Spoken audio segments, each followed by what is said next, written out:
liderato sa Senado. May I be allowed to humbly move to declare all seats vacant, Mr. President? With 13 affirmative votes, 10 negative votes, and 1 abstention, the positions in all the positions in the Senate is hereby declared vacant. Bakit ito nilusob?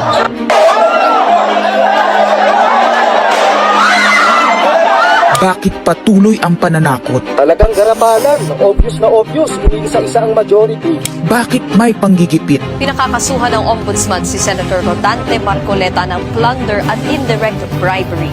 Bakit may pambabaluktot ng kwento? Nililito nila ang publiko. Ang kainan ay naganap alas 4 ng hapon. Ang barilan, alas 7. Pinagmamalaki nilang may nangangamusta. Si Camille Villar ang unang nag-update. Saka sila nagsi-reply. Last convo, 4 p.m. Next chat, 10 p.m. Bakit may demolition job? Bakit may pait? Bakit hindi matanggap? Napakaraming bakit. At narito ang mga sagot. Pero bago ang katotohanan, wasakin muna natin ang kasinungalingan. I, Alan Peter Schram Cayetano, having been elected to the position of Senate President, Hindi nagpalit ng liderato para sa impeachment. Hindi totoo ang pinapakalat ng mga nabulaga. Ito this time, medyo nagkabulagan. Ang impeachment ay labanan ng numero. Hindi ang mga Duterte aligned ang dapat mangamba, kundi ang mga sa umpisa pa lang ay may hatol na. Ang sinasabi, sir, ng ibang mga kritiko, itong Senate leadership shake-up ay tungkol lang daw sa impeachment. Lahat na i-connect. As I told you, may 12 kami. Si Bato is 13. So kahit nawala naman siya, ang pinag-uusapan dito is whether or not you will be able to get 16 votes. Hindi siyang pagmumulan ng 16 votes. Wala siya doon eh. 12 kami. Bakit kami magkuku? May 12 na kami kung ang pinag-uusapan lang natin eh, impeachment. Actually, 9 lang ang kailangan para ma-dismiss. Yes, 12 kami. So it's more than the required votes. But that's not the point. Ang ano kasi, pinipilit nilang i-connect doon. Kaya ako natatawa. Where is the connection there? Gusto pang ipa-inhibit ang mga tinatawag nilang Duterte-aligned senators. Nananawagan pa ng partial kuno at pagiging patas. Pero sa publiko, may mga pahayag na hindi makakatakas. While VP Sara is in power, the threat of a full-blown Duterte comeback is still a very real and present danger. Bakit ganito ang desperasyon? Bakit hindi maikubli ang gigil? No. Bakit natataranta ang lahat? Mr. Speaker, I move to endorse to the Senate the resolution setting forth the articles of impeachment. Narito ang pagsisiwala. Noong April 22 sa Soler, nagkita si Tito Soto at House Speaker D para pag-usapan kung ano ang papakialaman sa 1987 Constitution habang nakaupo si Bongbong Marcos. Kasama ni House Speaker D ay si South Cotabato Congressman Ferdinand Hernandez. Kasama ni Soto ay ang dating Senate Secretary na si Mark Mendoza. Konas ang gusto nilang mode ng charter change. Muling isinusulong sa Kamara ang charter change o pag-amyenda sa konstitusyon sa pamamagitan ng Constitutional Convention. Is something big brewing inside the government to claims of a possible no-election scenario. Ang pag-aamyenda ng konstitusyon sa pamamagitan ng Constituent Assembly. At para makakuha ng suporta sa Senado at sa Kongreso, ito dapat ang mga nilalaman. Dapat ma-extend ang termino ng mga senador at congressmen na mawawala na sa pwesto by 2028. Ang eleksyon sa bawat senador ay magiging by region.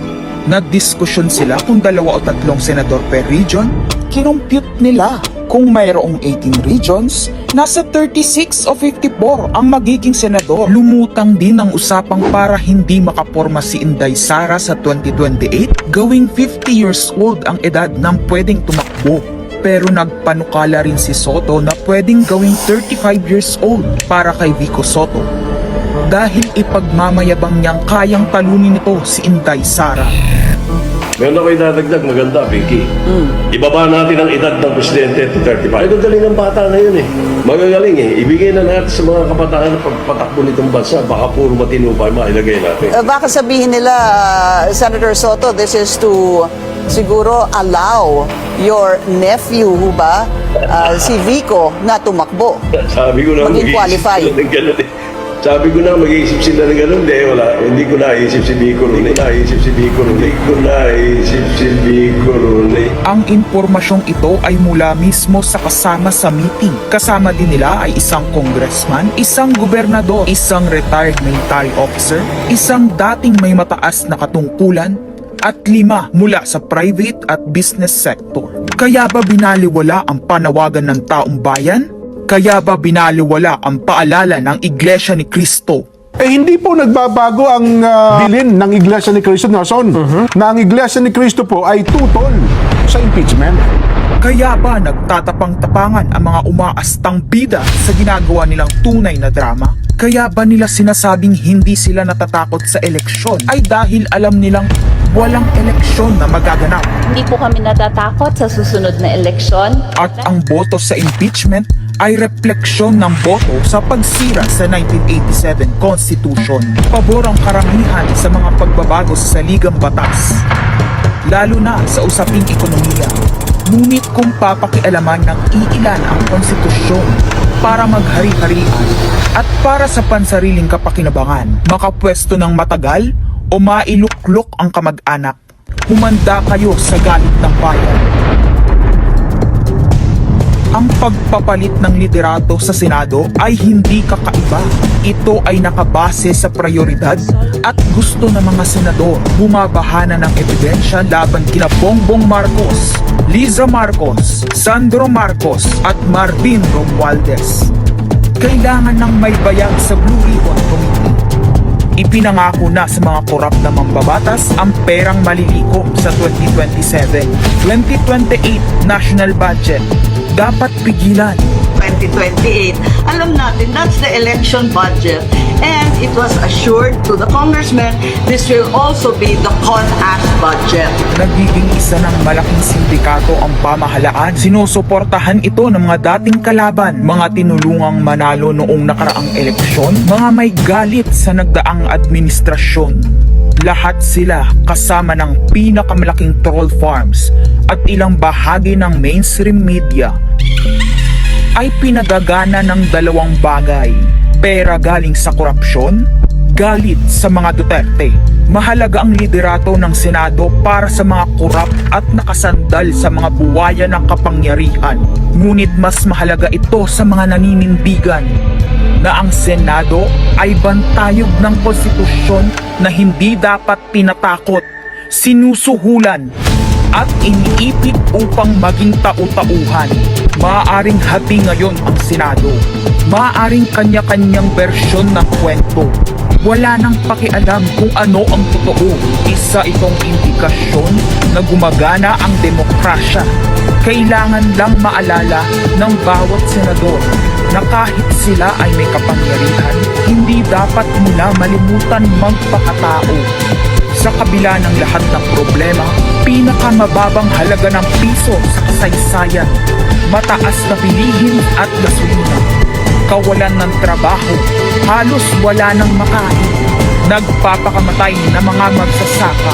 Ang inuuna ay politika, impeachment at kung ano-anong propaganda para mabalik ang kontrol sa Senado ng mga nangako na maisakatuparan ang pagpapahaba ng panahon sa kapangyarihan.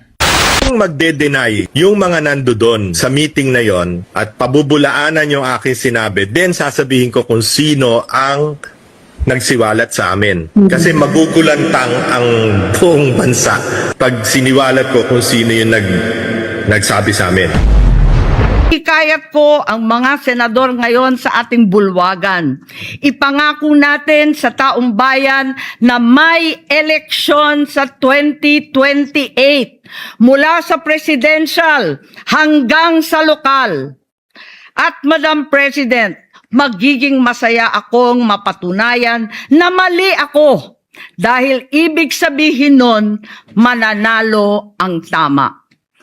In the interest of time and that this chamber may proceed with its scheduled legislative business, I will not entertain any interpellations at this juncture and would rather allow the facts in the video as well as confronting this nation to resonate fully with this chamber and the Filipino people.